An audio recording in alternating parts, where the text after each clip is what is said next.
Welcome back to APMIC. Once again, I'm your host, Ibby Taylor. Now, today we're going to be taking a look at the project management framework. So, overarching frameworks that are going to run within your project. So, every great achievement is the result of careful planning, execution, and management. Now, the project management framework serves as the foundation for any successful project, regardless of industry or complexity. Now, I've touched on this before, but it's all about tailoring. It's about tailoring your approach, taking the framework as a whole and extracting the bits that you need to make sure that your project is a success.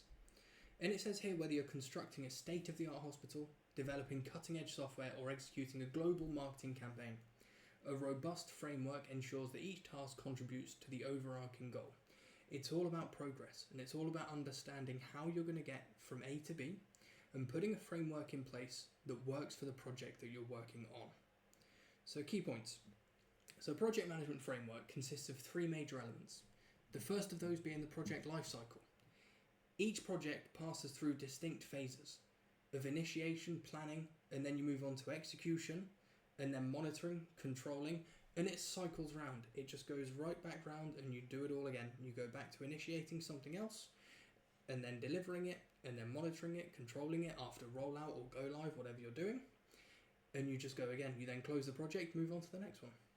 So these stages ensure a structured approach from conceptualization to successful completion. So start to finish, it's all about understanding where your goalposts are and how you're going to get there. So there is an example there.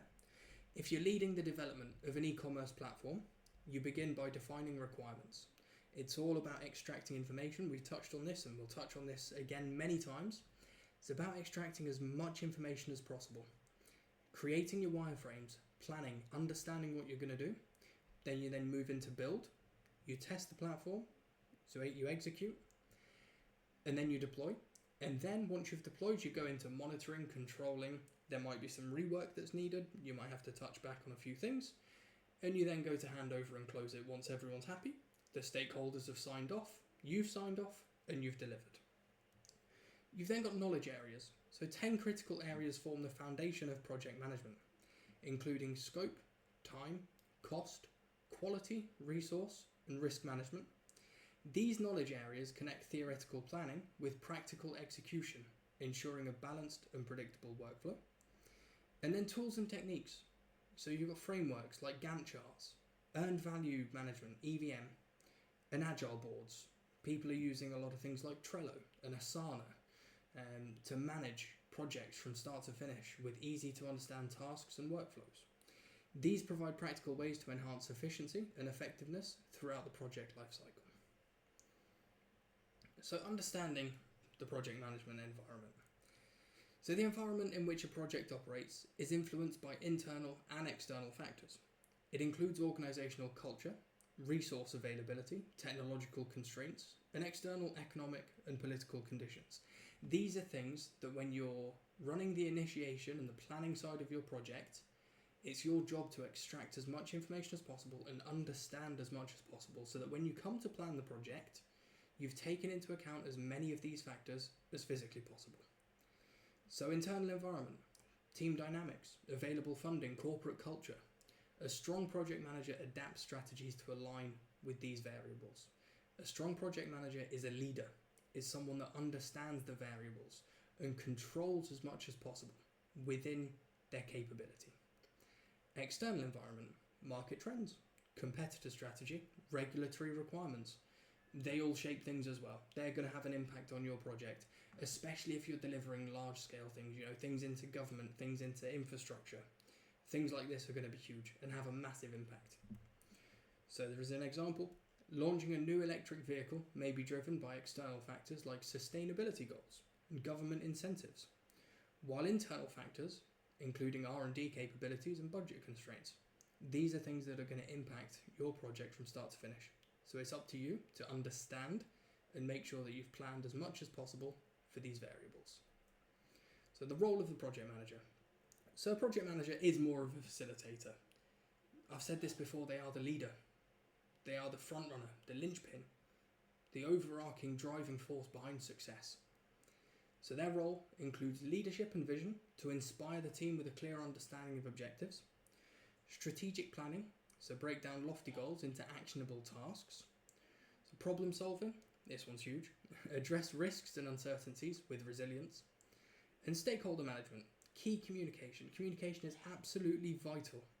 Negotiate conflicting expectations and align everyone towards the shared goal. An effective project manager wears multiple hats, shifting between roles as negotiator, organizer, mentor, and performance monitor. And in a lot of cases, a project manager wears a lot more hats than that as well. And the main reason for that is project managers are so determined and invested in seeing their projects succeed. So a lot of the time, and you'll probably end up being guilty of this once you move into the project space, of doing things that sit sometimes well without nowhere near your remit, and you'll still do them because you feel that by doing them you ensure your project success and you keep your project moving forward and on track, and it's something we're all guilty of. So traditional and agile methodologies, this is something that we're going to touch on quite a lot, and bridging the two. So modern project management landscape often blends traditional waterfall methodologies with agile principles to create a hybrid approach that offers flexibility while maintaining discipline. So a software development project may begin with clear waterfall-based resource estimates. So step by step, it comes down like a waterfall.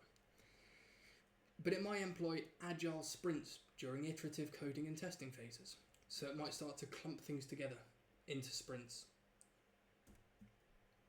So risk and quality management. Now, anticipating potential risks is absolutely massive. It can't be understated how important risk management is. And we'll touch on that, obviously, in the chapter on risk management. So focusing on quality is also indispensable part of the framework. Risk management identifies uncertainties, while quality assurance ensures deliverables meet stakeholders' expectations. So for example here, launching a pharmaceutical vaccine requires stringent quality checks due to human impact, alongside risk mitigation strategies for regulatory delays or supply chain disruptions. So again, things like this, quality management is going to be present on everything you do because we all strive to deliver good, high quality projects. That's what we do. That's why we're in the project space, because we want to do a really good job. And especially because we're at the top of that pile, we always take a lot of credit for it when it goes well. And we take quite a lot of credit when it doesn't go so well as well. A lot of project managers are very honest and hold themselves accountable. So applications of PMI standards in everyday work. There's a few examples here. I'm not going to go through all of them, but take a look at them and you'll start to understand how the framework has been tailored to meet the demands of the project. Every project is different. The requirements are always different. The customers are different. The deliverables are different. As a result, you can't have the same framework and the same approach. So a large-scale infrastructure project. This one is design and build a metro rail system. So resources could be things like Gantt charts to monitor timelines. BIM, building information modelling for scheduling. And scope baseline to prevent unnecessary expansions.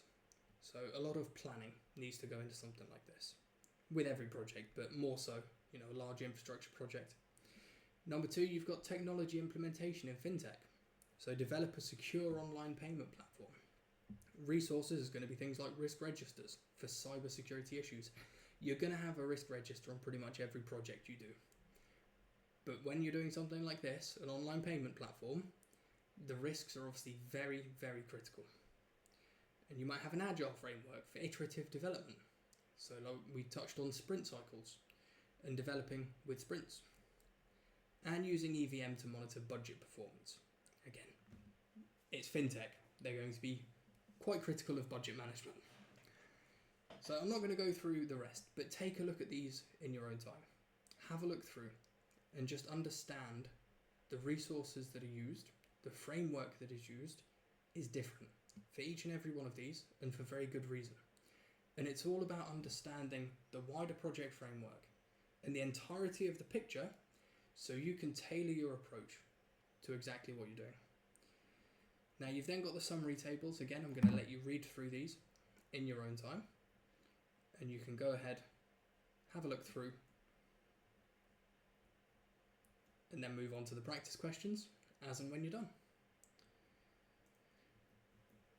Now once you've done them, that's the end of this chapter. Now, as I always say, if you have any questions, any queries, please don't hesitate to get in touch, because we want to make sure that you understand this as much as possible.